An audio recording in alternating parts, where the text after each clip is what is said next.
Well, as Frank says, I was only actually asked if I could do this talk about 4 days ago, actually. So I hope it won't look as I've put it together too quickly, and that I know what I'm talking about. But I won't be telling you exactly what you would have heard from the previous speaker who'd been booked, who I was going to come along and listen to, actually, to learn about what happens at night on the Underground now.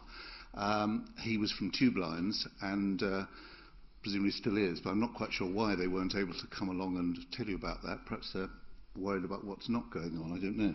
Anyway, what I'm going to do, or what I decided to do, was to keep to the theme of London nights, which this whole series has been linked through, but to look at, to use that as a sort of starting point for looking at how the Underground works now and what goes on in the night hours to ensure that everything is ready for the next day, and to work out the system for the future.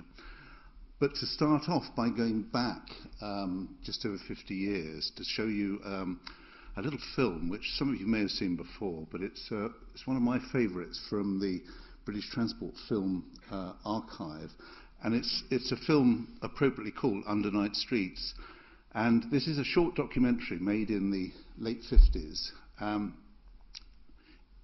it tells you about what goes on, what went on then on London's Underground, whilst the rest of us were tucked up in our beds. And having seen that, you can think all the way through, well, I expect some of that stuff still goes on. Of course, some of it does.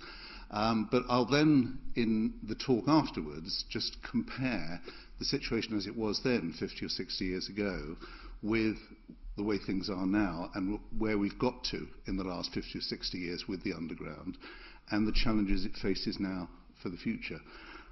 I feel in some ways I've been bound up with the Underground really all my life, and going back to the Underground that I remember, I mean my earliest memories of the Underground are from the 50s, and so it seems very appropriate that to go back now and compare life then with life now, and some of the things that were not necessarily better then, but were different then, and some of the things which suggest a sort of continuity and the way in which the Underground is still, as it is today, absolutely central to the life of London.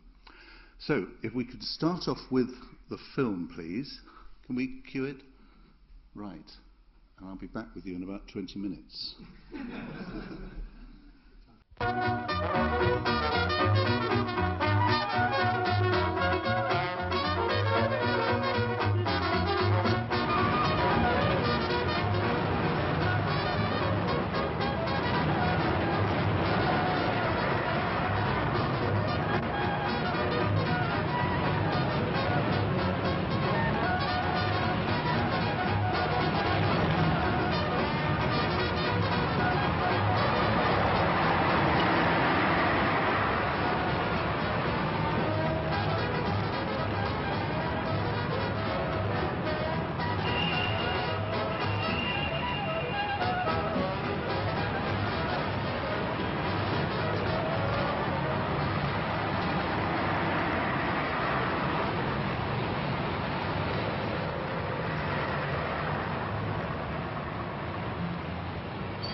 Morning, Charlie.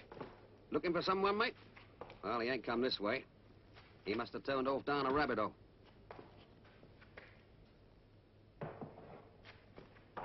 Morning, Bert. How's it going, me old son? Not too dusty, I hope. Cleaning out ventilator shafts, that's their job. Oh, sweet air and pure, what the passengers like to breathe.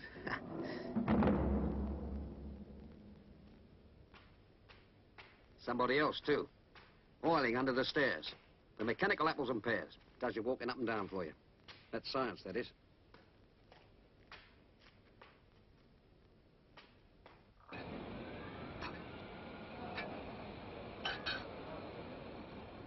Some of the big gang boys. Look at them. All done no good on last week's pool, so they're back to heaving dirty big rails about in the tunnels. Yes, while you're pressing the mattress, there's me and 1,119 others like me hard at it down the hole. There's a lot of that in London's underground. 130 miles of hole. And this is me in it. Jack Bedwell, section ganger on routine inspection. Rails, cables, foreign bodies, lights, brackets. The last nut and bolt.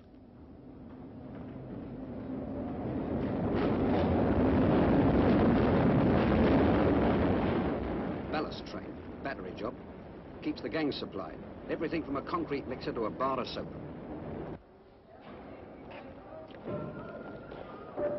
Reconditioning gang. Down the pipe, all rushing to start work. You first, mate. Oh, no. After you, Cecil, after you.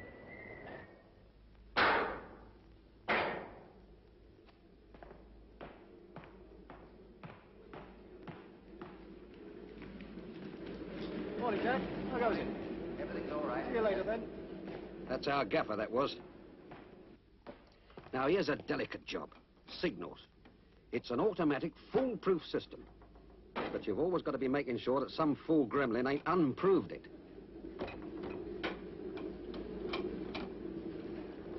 You again, Inspector? Must be looking for that penny farthing he dropped in 1900. How's everything? All right? Good. Reconditioning boys again. They're on track renewal. Track renewal. This track has to be renewed 3 or 4 miles each year.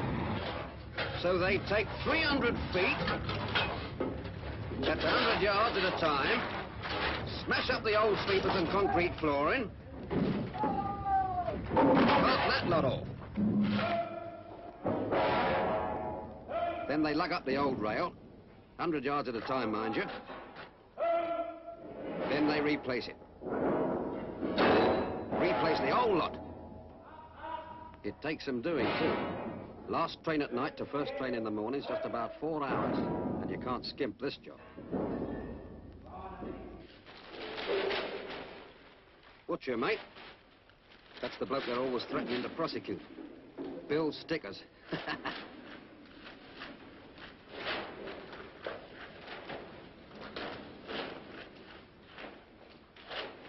Fresh and feminine. That's just the stuff for those ventilating boys.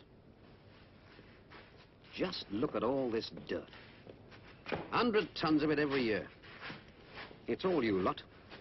900,000 of you coming in every day and not one of you taking the trouble to wipe your feet on the mat. And here we are, slaving all night to keep the place tidy. I don't know. Actually, they're very fussy about ventilation. And the temperature's got to be kept constant, too. Around 70 all the time. So that's where the summer goes, underground. Aye. There's the gaffer again. Morning, Flo. Morning, Inspector. Hello, I thought you were going to really shop tonight. How about that honeymoon trip in outer space, then? Another time, Mabel. Oh, come on. Of course, he's always got a witty back answer. Trouble is, he never thinks of it till he's left these fluffers miles behind. That's what they're called, fluffers. They're VIPs, too. Not just here to tiddly up the place. This is fire prevention work. If all this dust, paper, and fluff was allowed to pile up, you'd only need one spark, and woof. And apart from scaring the customers, that wouldn't do the cables much good, neither. Well, looks like another routine shift. Don't always go so smooth, believe me. You get all sorts of snags sometimes. Hello, what's this? Strike a light, a broken rail. Well, it would have to happen now, wouldn't it? First train's due in about an hour. Better do a Roger Bannister down to the blower.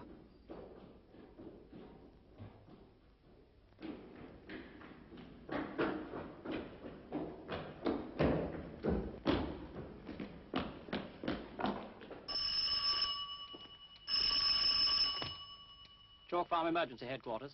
This is 44 Section Ganger. I found a broken rail in the westbound tunnel near Park Station. Can you send the emergency squad? 3:30. That doesn't give us much time. All right, leave it to me.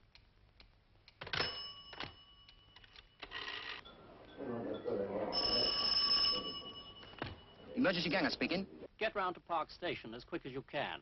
They've reported a broken rail in the westbound tunnel there. I'll get the chief inspector to meet you at the station. We're on the way. There's a broken rail, boys. Let's get going. There's 3 emergency squads on duty every night. So there's always one free to do a rapid rush to wherever it's wanted. Base to jig, base to jig. Are you receiving me? Over. Jig to base. I'm receiving you. Base to jig. The emergency engineer wishes you to go to Park Station where a broken rail has been found. The emergency squad will meet you there. Over. Right. I'm on my way. Out and standing by. Park Station, George.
Righto, chaps.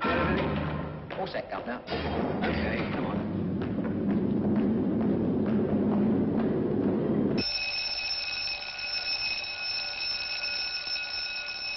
Oh, what's the time? 4:15. Call me early, mother dear. I'm taking the first train out. Good-o. I've marked up the broken rail and Ernie's drilling holes, so that's something towards it. That's a bad one. 4:04. We'll have to get moving. Come on, chaps. There it is. Get a move on.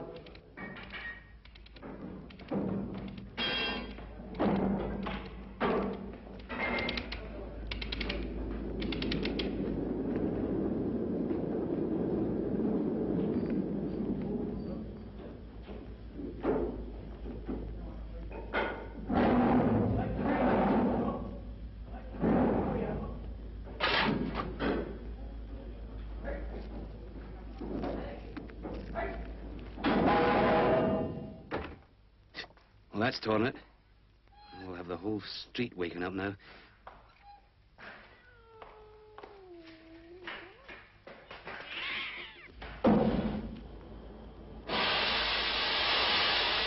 First thing they have to do is cut out the old broken bit before they can do anything else.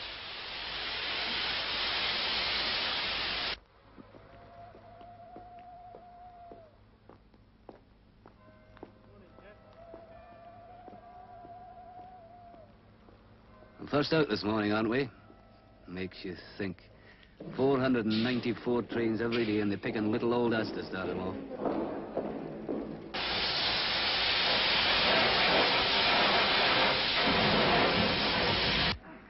The chorus must be knocking off by now. Up you get, Gina.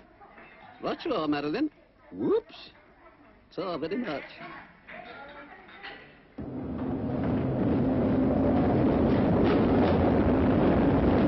Ballast train going back. Must be near signing off time. What a time to be signing on. That's the old better let Sir John know we're here, I suppose. Which phone's that?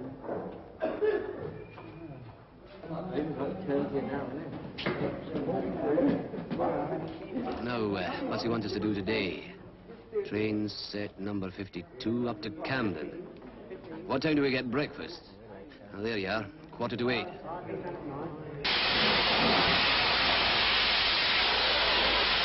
Right, she's through. But we ain't yet. Calm down, Inspector. It's only 13 minutes past 4. We've got a clear quarter of an hour yet. Nearly got time to spit. Anybody want to buy a nice, clean train set? Well-oiled, efficiently maintained, latest design, very posh. Morning, Joe. Got all the wheels back on yet? Oh, well, check controls, look over the coaches, and we can test the doors and brakes.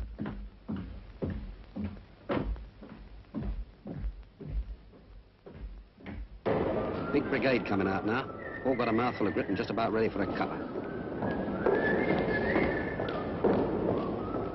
So now their ganger can get the juice switched on for their stretch. Regular procedure, that is. Cavalry Ganger speaking.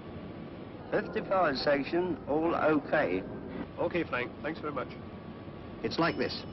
Once you're absolutely certain everybody's out of the tunnel, you give the okay to the line clearance bloke in the substation. He fills up a chit and signs it, and then another bloke in the central control room switches on. Jim here. Good morning, Bert. We're giving up the westbound now. Right, Jim. That's 24 westbound, all clear. Okay, 24 westbound. Left to square to Russell Square, eastbound, all out now. That you, George? I'm giving up the eastbound road now. Switch on 23 eastbound, please. Westbound road, all clear. Thanks, Phil. Cheerio. That's I told you eastbound all the way road now. clear all the way now. Thank you, buddy. Okay to switch in. Okay, switch in. Reckon all the sections must be switched on by now. All except one. And we've got a bit to do yet. There's weightlifting. Croquet practice. Doing our nut. The fun and games we do have.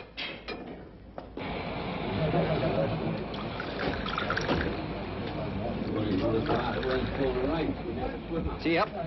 2 for each mug and 10 for the pot. It's a long tunnel what's got no tea on it.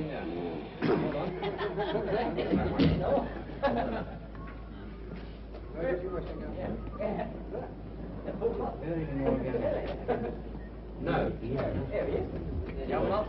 Yeah. Come on, why won't 52, 10 road. 52 on 10. 52, 10 road. 52 on 10.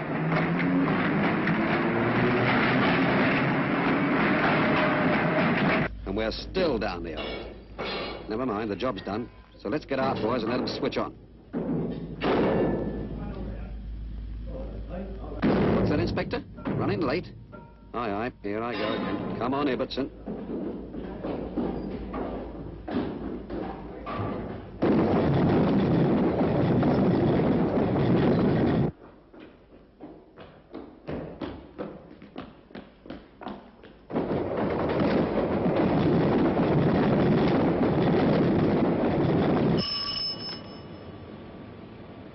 What's the matter there, Jack? It's that broken rail. The inspector says they'll be a bit late. Well, give me the wire as soon as you can. You're booked to clear at 4:30, you know. Okay, right. Right, goodbye.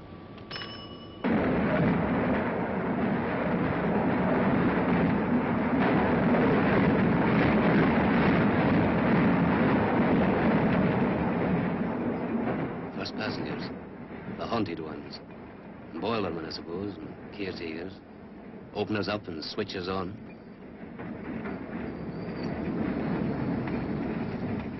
Where's that emergency squad got to? Ah, here they come. And only 3 minutes late. That ain't bad going and no flannel. Doing that job in an hour.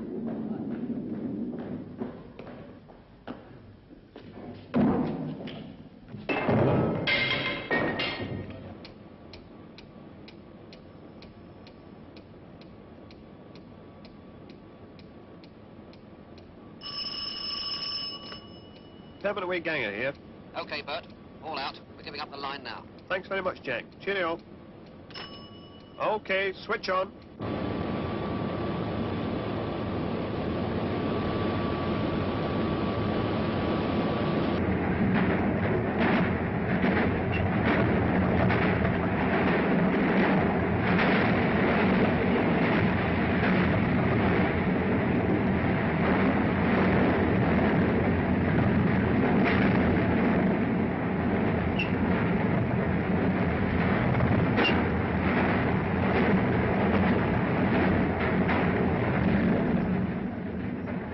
Here's the advance guard.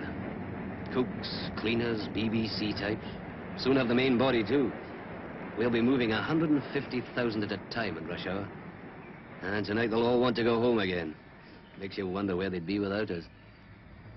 But where would we be without them? That's a thought.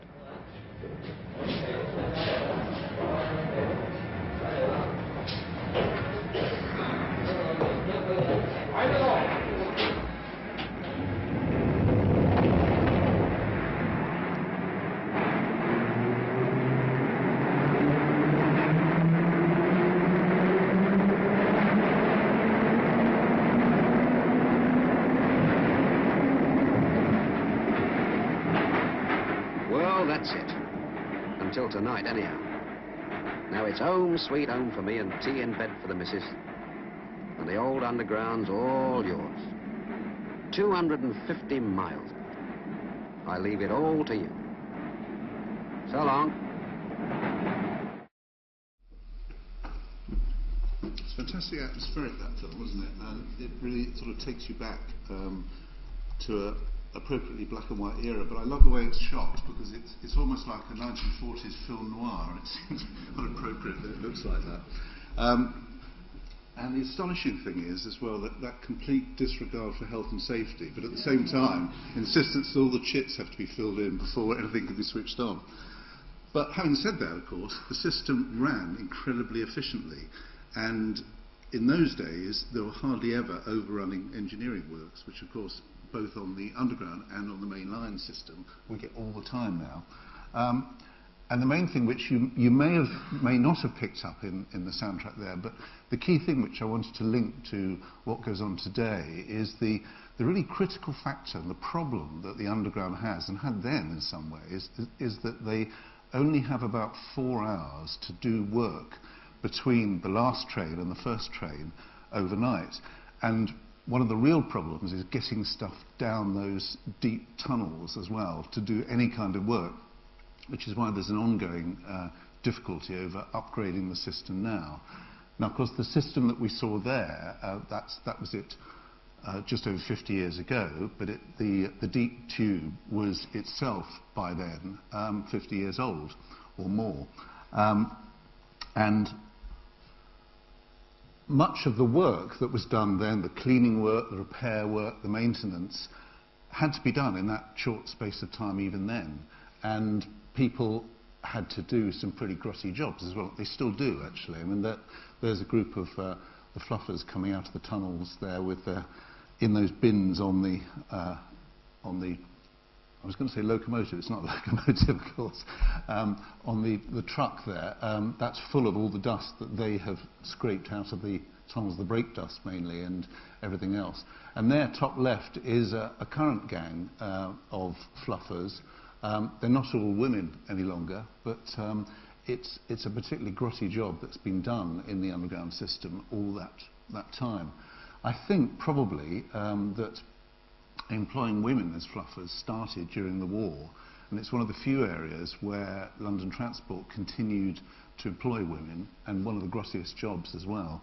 But it is still done, and it's still an extremely unpleasant job, and it's never been fully mechanised. The underground does have an automatic tunnel cleaning unit that they put into service about 20 years ago, which is not used for everything. I'm not sure if it's used all the time now anymore or not. It was known as the big yellow duster, but it wasn't really as effective as people actually scraping the stuff off.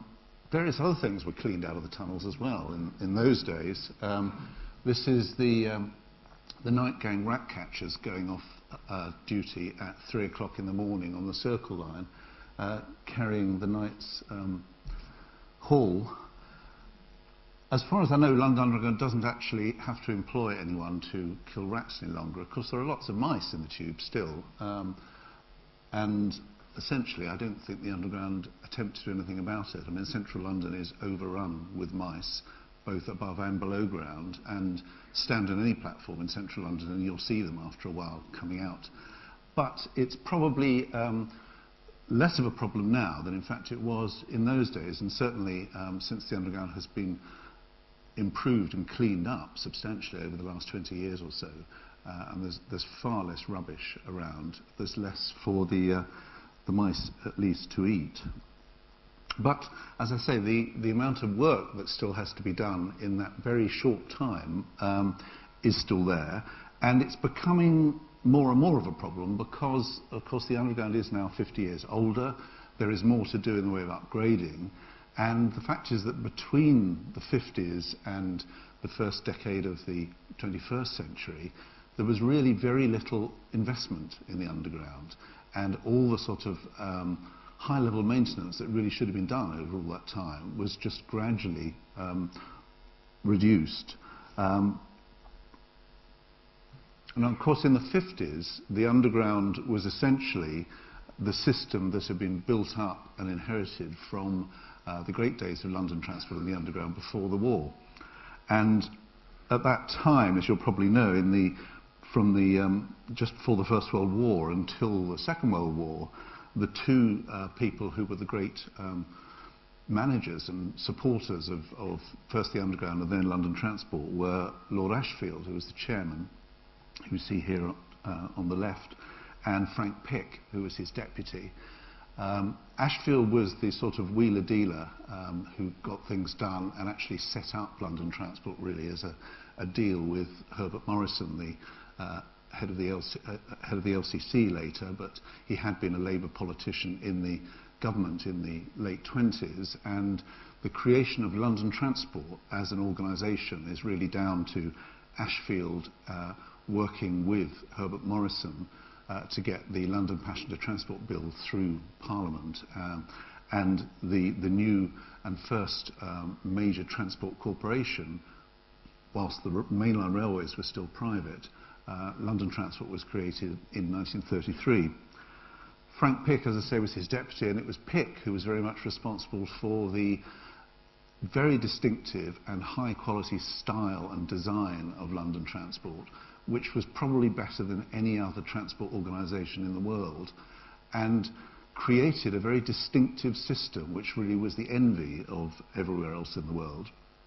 By the 30s, when London Transport was created, they were embarking on a major further programme of extension and expansion of the underground, much of which did take place in the 30s, and then the Second World War came along, and everything really ground to a halt, really, in terms of the great days of the underground. Frank Pick actually left. He retired from the underground in 1940, and he died the following year. Lord Ashfield, after the war, effectively retired when the Labour government, which came in 45, decided to nationalise both the main line railways and London Transport, and they were all merged into one organisation, the British Transport Commission. And so the old London Passenger Transport Board came to an end at the end of 1947 with the nationalisation of the railways in 1948. Here we see Lord Ashfield probably in his final year with London Transport,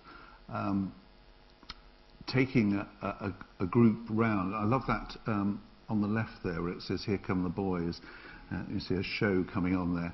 Ashfield is actually taking round Mayor LaGuardia, who was the famous mayor of New York just after the war. He looks pretty grim there in his Stetson. Seems a bit inappropriate for New York, even though he's an American. But Ashfield is taking him round the underground when he's on a visit, and it must have been, I should think, for any Americans coming over to Britain just after the war, it must have been quite a shock, really, to see what an impoverished country we had become, and having withstood the Blitz as well. The New York subway I'm not going to draw comparisons with, but of course it was already a built-up system by then, and Mayor LaGuardia would have been responsible for it. But he must have, I think, got quite a shock in seeing the way in which the London Underground system had, in comparison to New York at that time, become pretty run down, and it was really struggling to build itself up again after the war. The problem was that the post-war government, the Attlee government, really had to start spending money primarily on other areas, particularly areas like housing. A certain amount was spent on the main line railways, which they were about to nationalise, but London Transport, I think, it was felt that they had had their share in the 30s. So effectively, from 1948 onwards, London was starved of money, really, for its infrastructure, particularly for its transport infrastructure. And even though at that time London Transport was carrying more people than it ever had before on both the buses and the trams and the trolley buses and the underground, very little cash was put into improving the system and maintaining it. And that map, which I hope you can just about read from where you are, but I'll point out some things. That's the London Underground map in 1948. You'll probably know that the first version of the famous Harry Beck diagrammatic map had come out in 1933. So this is 15 years later. It's still designed by Harry Beck. But the interesting thing is it shows the extensions which at that time, just after the war, they were still planning to make, hoping to make, but which in the end were abandoned because they just hadn't got the money to finish it all off. And that included various extensions to the Northern Line, which you can see dotted on the right-hand side here. The Northern Line was going to be extended beyond Edgware, right out to Bushy Heath. There was going to be a link across from Mill Hill East to Edgware, and they were going to electrify the line from Finsbury Park up to Ali Pali through Muswell Hill. All of that was going to become part of the Northern Line. But in fact, all of these areas were, although they'd done quite a lot of the work, and you can still go on the route of the Ali Pali line today and see where they had fixed all the stands for taking the power lines along that walk. In fact, it was never completed, so sadly Muswell Hill will never be on the Underground. It would have been then. Although I do sometimes think that the Northern Line, difficult and complicated as it is, if they'd added all those bits in, it might have become just a complete nightmare to run. But the only bits that were completed of the great plans from the 30s were the extensions to the Central Line, which, like the Northern Line, was taking over overground parts of old steam lines of the London North Eastern Railway. But as I say, this all began to ground to a halt just after nationalisation. Ashfield, who'd been the great administrator of the system and the great wheeler and dealer, really, in terms of getting things done for London Transport, he retired in 1947, and as so many people did in those days, he died within a year of retiring. And London Transport really didn't have any champions at that time. One or two things were finished off, like the Central Line, as I say, and the style that had been developed by Pick and his architect Charles Holden in the 30s was still applied in the 50s, but in an increasingly watered down form.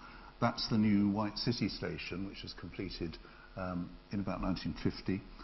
And remember that image, because right at the very end I'm going to come to one of the latest stationary buildings, and you'll see the similarities and that continuity, very distinctive continuity of London Underground's design style, which is still with us today, and which even then was a very strong feature of London. Well, the next event in London history, which I suppose was a sort of celebration of the beginning of the end of rationing and everything else just after the war, was the Festival of Britain, of course, held on the South Bank in 1951. And as a festival baby myself, I feel sort of nostalgic for something I never knew with the Festival of Britain, but that was the year I was born, so I always like to think it was a big event that year. And London Transport actually displayed there, although they weren't able to build any new lines at the time, what they were able to do was begin to introduce new rolling stock, new underground cars, for which they had very astutely, as the way the organisation always had done in the pre-war years, they'd learned a lot from what had happened during the war, when, of course, as well as being rather run down, and then they couldn't build any new trains or anything else. What they did do, amazingly enough, was London Transport actually built bomber aircraft. They built Halifax bombers in their underground factories, working with organisations like Chrysler Motors and Duple Coachworks. And they learnt various things about aircraft production with a team of people, many of them were women actually, who had no previous engineering experience, but actually turned out over 700 of these bombers during the war. And what they had done was they'd learnt some of the benefits of applying new construction techniques, which you have to with aircraft. You have to be very precise in your construction, and you also use new materials, principally things like lightweight metals like aluminium. And so what they did was to apply this new technology they'd learned of using lightweight aluminium alloys and using precision engineering to build trains and buses. So when they started developing the new bus, which became the Route Master in the 50s, that was based on aircraft technology, and it used aluminium panels for the body construction, and it was very lightweight, and it was really a huge step forward. They did the same with their new underground cars, and built the bodies almost entirely out of lightweight aluminium. So they saved a lot of weight, they saved power in the cars, and they displayed one of them at the South Bank exhibition. There you can see one which is only half painted. At that time, I don't think they thought this was what they'd do permanently, but later in the 50s they did do this. They decided that as an additional way of saving money, actually if you have a lightweight train made of aluminium, which doesn't rust, you don't actually need to paint it, so you can save a bit of money on that as well, and save a little bit of weight too. So from the 50s, all of London Underground's new trains were supplied unpainted. And in some ways that was a shame, because I think after a couple of years, nearly all of them were no longer silver, they were a sort of dull grey colour. But that remained the case right up until the 80s, when London Underground was hit by the scourge of graffiti sprays, and they discovered that trying to clean off graffiti from an unpainted surface is virtually impossible.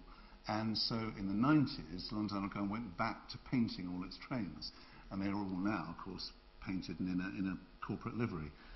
Previously, they'd all been a sort of a dark red colour, which is what this black and white photograph of the train shows. Anyway, London Transport were doing their best, clearly, at the festival, and the Festival of Britain was, I suppose it was an attempt to look forward as well as a celebration of what Britain had achieved in the past.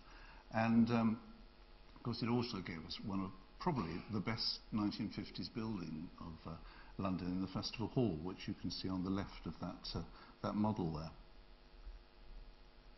Well, the problem was that, as I say, London Transport had no money to do anything new, and they were pretty well starved of cash at this time, certainly for capital projects. And although there were plans drawn up right after the war to start building some new tube lines, and principally what was originally called Route C, this was drawn up in 1949. It was to provide another tube line right across London, which eventually became the Victoria Line. But we then got into a sort of rhythm which we've been in ever since, that there are plans for a new tube line. It grinds through the mill, and it has to be government funded by this stage, and it's usually at least 10 and possibly 20 years from when a line is planned to when it's actually opened and completed. So in 1949 they planned the Victoria Line. They didn't actually get the authority to start building it for about another 15 years, and they finally the Queen opened the Victoria Line in 1969. And it had taken a long time to get it approved, but London Transport was justifiably proud of the Victoria Line, and it was a huge step forward. And it's probably, I suppose in retrospect, the last time that we led the world in metro construction, because it was the most advanced automated underground railway in the world. It's computer controlled, a primitive computer system compared with what one can have today, but nevertheless it is computer controlled. And the drivers, in fact, are guards on the Victoria Line. it would have been possible to have trains which were fully automated, but it was thought at the time that people would be a little scared to see their trains coming into the platforms with no one in the cab. And so, but in fact, all that the person in the cab does is when the train stops, he or she controls the doors, and then they press two buttons on the cab fascia, and the train accelerates and then brakes automatically. They can take over the train with manual control, but essentially it's all done in an automated way from a control room. And as well as having automation on the driving of the train, the Victoria Line also, of course, had automated tickets. That was when we first had an automated ticket system with gates at the entrance to each of the stations. And there you see the Queen taking her first trip. Incidentally, this was the first time the Queen had been on the Underground since 1939, when there are some wonderful photographs of her when she was taken on the Underground with her sister Margaret by Crawfey, her famous nanny, in 1939. And this was part of, I think, giving them an experience of what life in London was really like. And they went down the Underground. Well, 30 years later she came back and she got to go in the cab as well.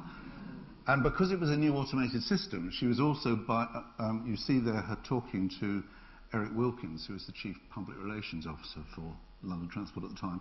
And when she had arrived at the station upstairs, Eric Wilkins stepped forward with a sixpence to get her to try the automatic ticket machines.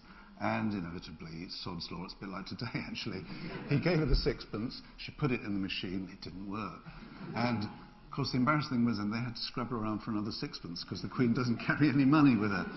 Anyway, she opened the line successfully, and they were dutifully proud of it. And the Victoria Line was pretty special. But even at the time, there was, I felt, I mean, because I remember when the Victoria Line was new, it seemed like a wonderful bit of new technology almost. It was the sort of thing that Harold Wilson was always talking about, of the white heat of technology applied to the Underground. And it was quite a contrast to the rest of the Underground, which was beginning at this stage to decay, really. But it was an interesting new development.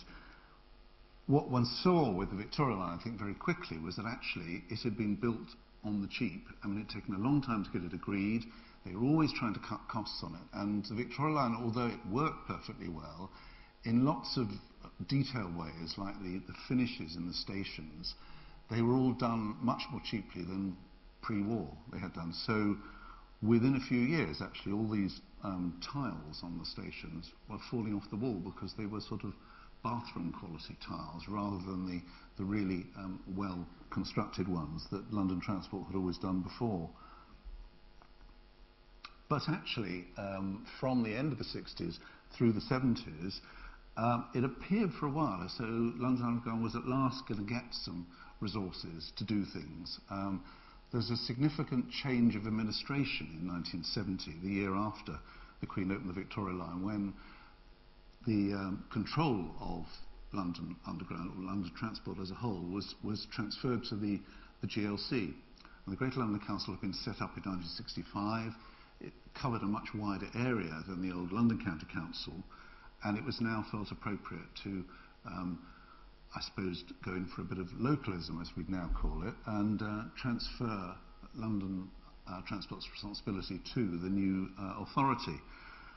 But inevitably, this set up a sort of tension which has existed ever since between local government in London and the administration of the transport system and central government, because in the end, central government always had control over the money, particularly capital investment. But for a while, the fact that the Underground was already actually in deficit finance was sort of disguised by some new projects. The next lot, none of which were as huge as the Victoria Line, but in quick succession. The Victoria Line was extended in 1971 from Victoria down to Brixton, and we had then in the 70s 3 successive royal openings following on the Queen's opening of the Victoria Line. There's Princess Alexandra opening the extension to Brixton. She's actually got off the train.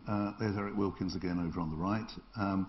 She's got off the train there at Pimlico, which, and this has been something which has been characteristic ever since, nothing's ever quite finished on time. They opened the extension down to Brixton, but Pimlico station, which hadn't been authorised until quite late in the day because they didn't want to give the money for it, Pimlico station, which of course served the Tate Gallery, was opened a little bit later. The ground level, the deep level bit of the station was open, so they were able to stop the train at Pimlico and take Princess Alexandra out and show her the station, but they couldn't go upstairs because it wasn't finished at the top level. Never mind. Shortly afterwards, in 1977, the Queen was back on the tube again, and she was really getting a lot of new experience in the 70s. The Queen was back to open the underground extension to Heathrow in 1977, and there you can just see her in the cab on the right there. And again, that was a pretty impressive new development, and London was boasting at the time that it was the first city in the world to be linked to its main international airport by rail. But again, it's something that I suppose in the long term, I mean, not only we all agree that probably Heathrow Airport is in the wrong place anyway, but actually getting there by tube is a pretty clunky way of getting there, and even if you go by Heathrow Express, which is much quicker, it doesn't bring you into central London, of course. So it's never, you know, all the plans that have developed for the underground since have never quite delivered what they should have done. By the end of the 70s, the next completely new line, or partially new line, had been authorised and built, and that was phase one at this stage of what was originally called the Fleet Line and was then renamed the Jubilee Line. Was opened by another royal, by Prince Charles, in 1979, and there you see him, bottom left, at Charing Cross Station.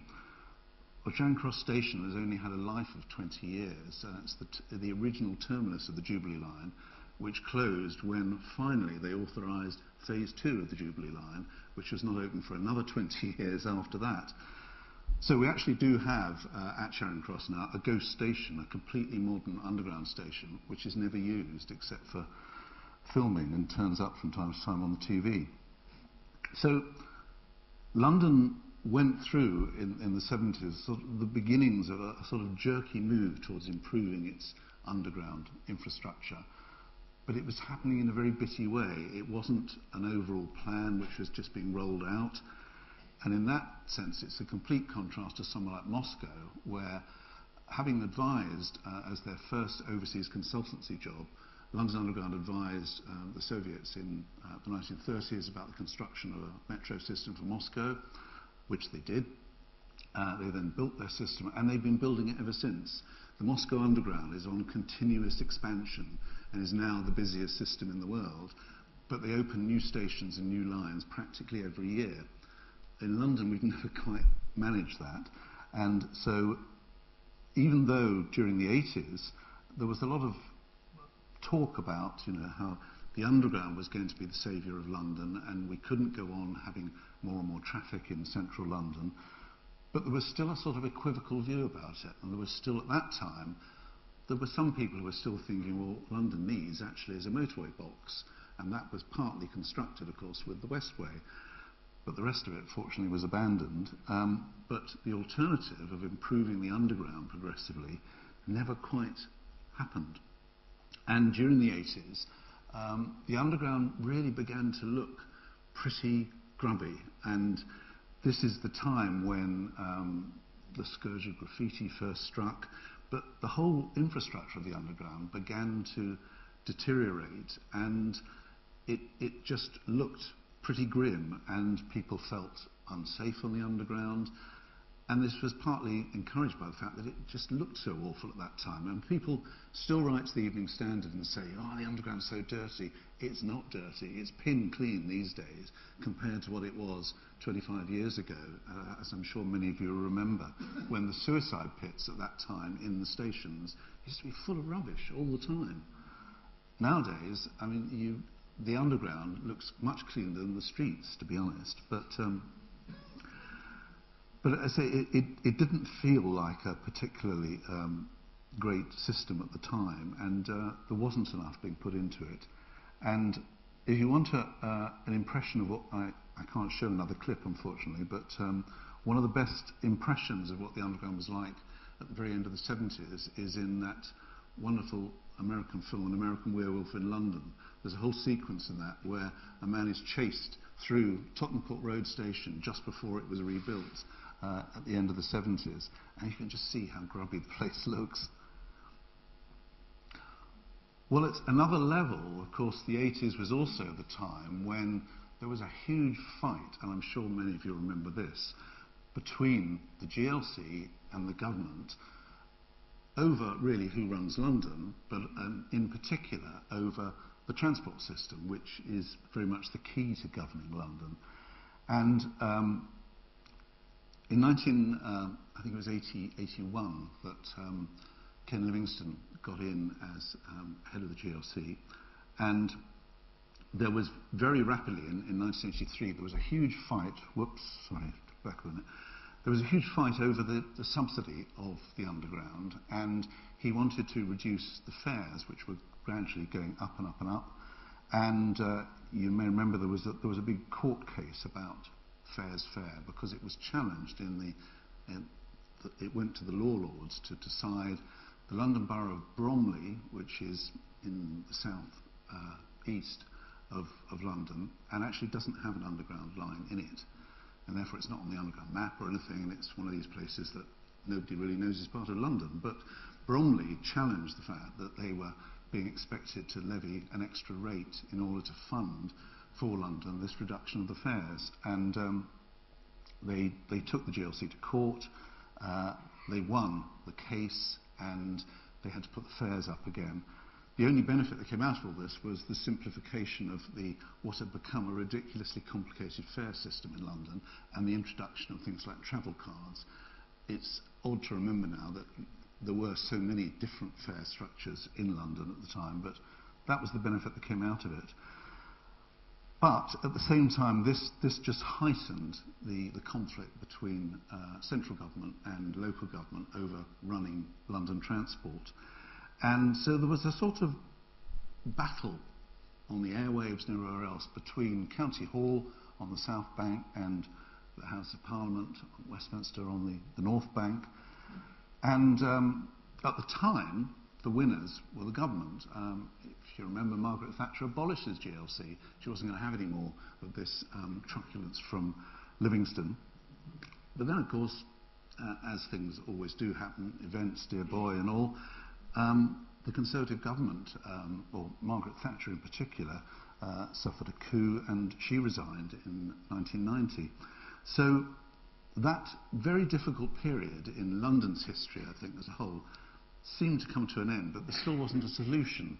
The GLC had been abolished, London Underground was being run directly, or London Transport was being run directly from central government, but it still wasn't really getting the money it needed to improve the system.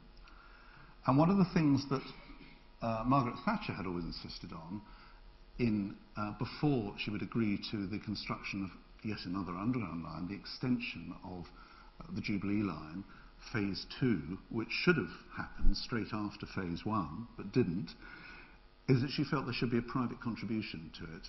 And because the Jubilee line extension was going to go through Canary Wharf and into Docklands, which you'll recall at the time was being refurbished through Canary Wharf and largely through private development, although there was also the London Docklands Development Corporation.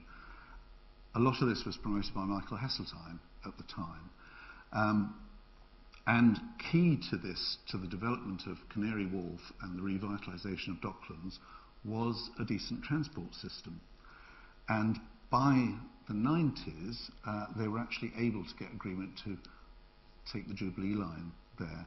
And you can see this is a poster from 1996 on the left there, which is promising that actually the Jubilee line extension will be open. Their target is then spring 1998. Actually, it was open at the end of 99. As ever, it took longer than people expected.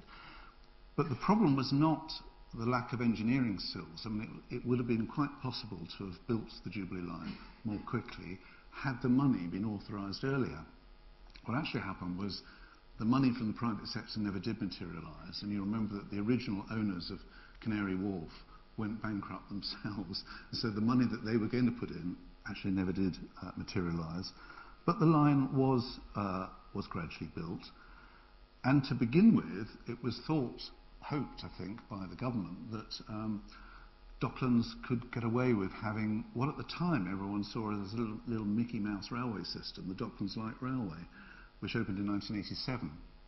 Now, at the time, if you cast your minds back to nearly 25 years ago, the DLR was a bit of a joke, really. It was always breaking down. Although it was fully computer automated, it wasn't a very efficient system, and it didn't seem to work very well.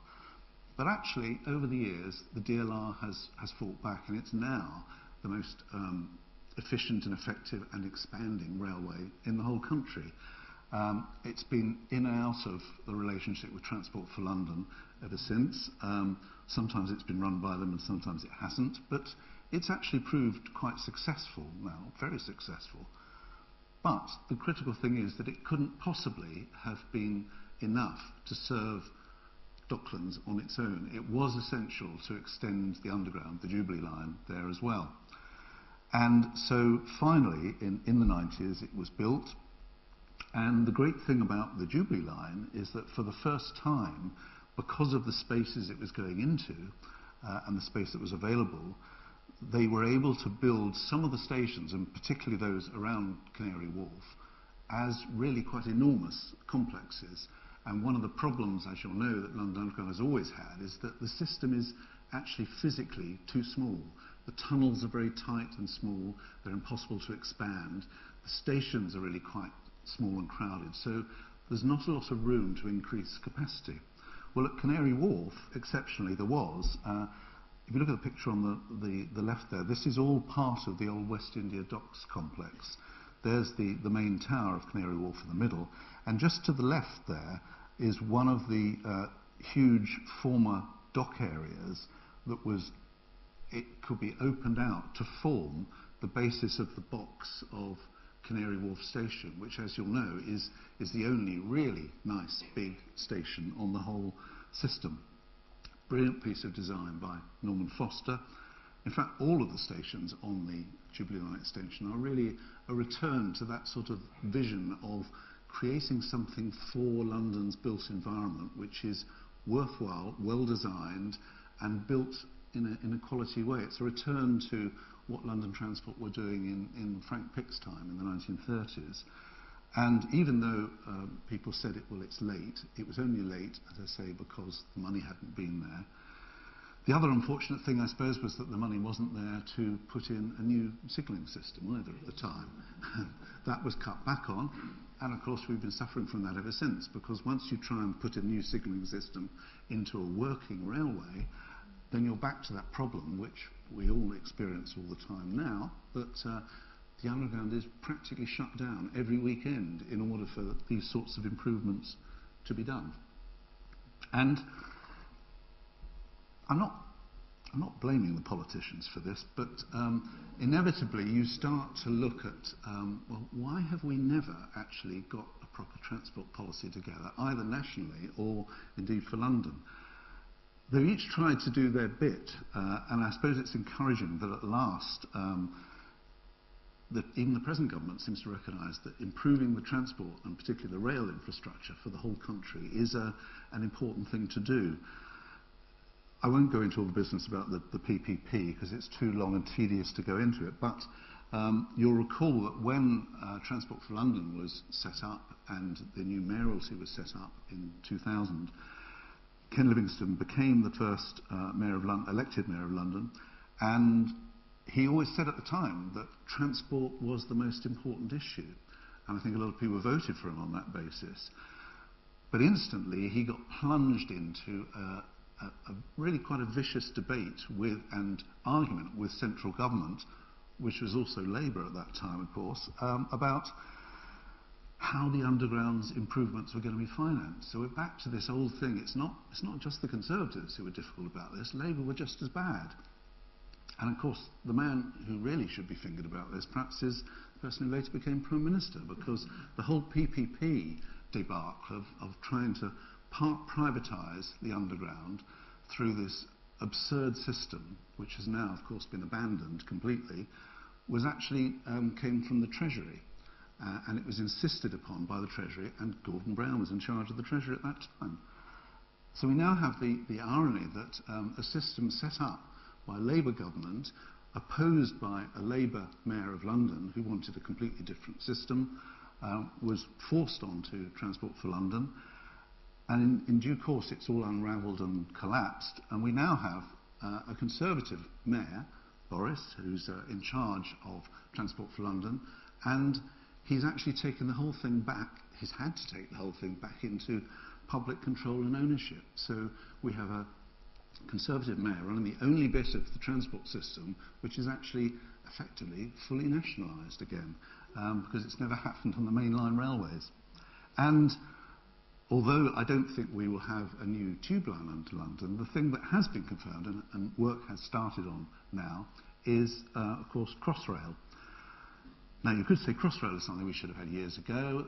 What Crossrail will give us when it's eventually completed, and they've already put the date back to 2018, and I'll be surprised if it even makes that, but they have now started building it, and it will give London what Paris has had for the last 30 years, which is a mainline size railway going right under the city and actually below the tubes and having direct connection to it. I'm not sure in the end it will actually solve the problem of the increasing number of people using the underground.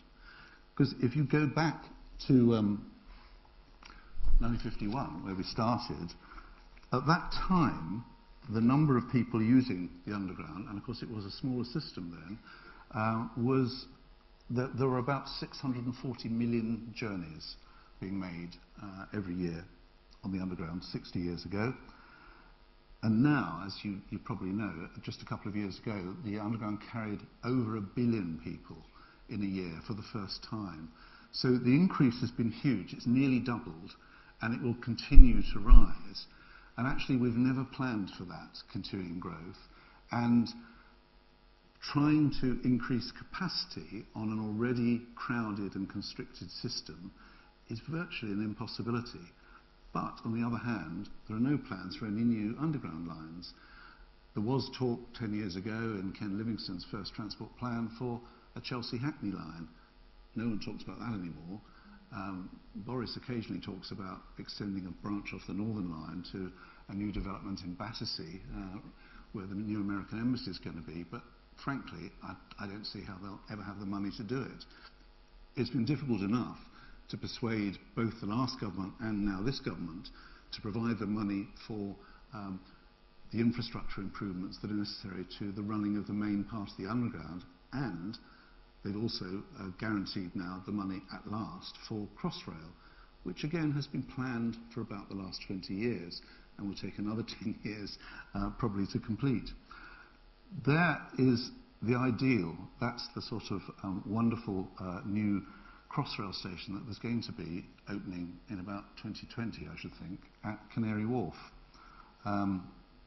That's the planner's vision of it, and it's even got a sort of little forest on top there. Now, whether it actually ends up, I mean, I hope it does. It'd be wonderful if it did, because for all its faults and difficulties, and everybody slags off the underground all the time, I'm a great supporter of it, and I can't imagine London without it. But it's going to take a while. And there, and that's my final slide, and you remember that shot of White City back in 1951. There's Brixton as it's recently been refurbished. And the thing about stations like this is there's still a sort of quality architecture applied to them. And the other brilliant thing about it is that the underground is still the symbol of London. I mean, that bar and circle is the most well-known symbol in the world outside of the M of McDonald's, I suppose.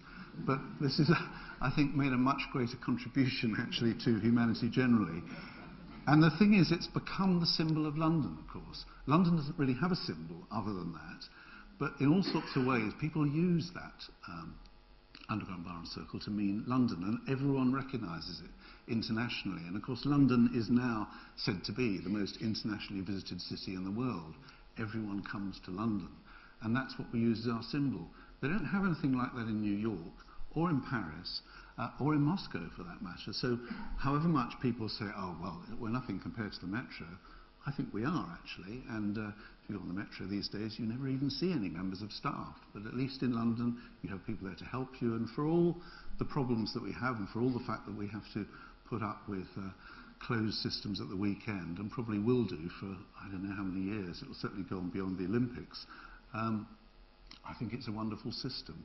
So don't take that as my criticism of the Underground. It's something I have a lot of time for, and I hope it'll continue to improve, if a little slowly, in the future. Thank you very much.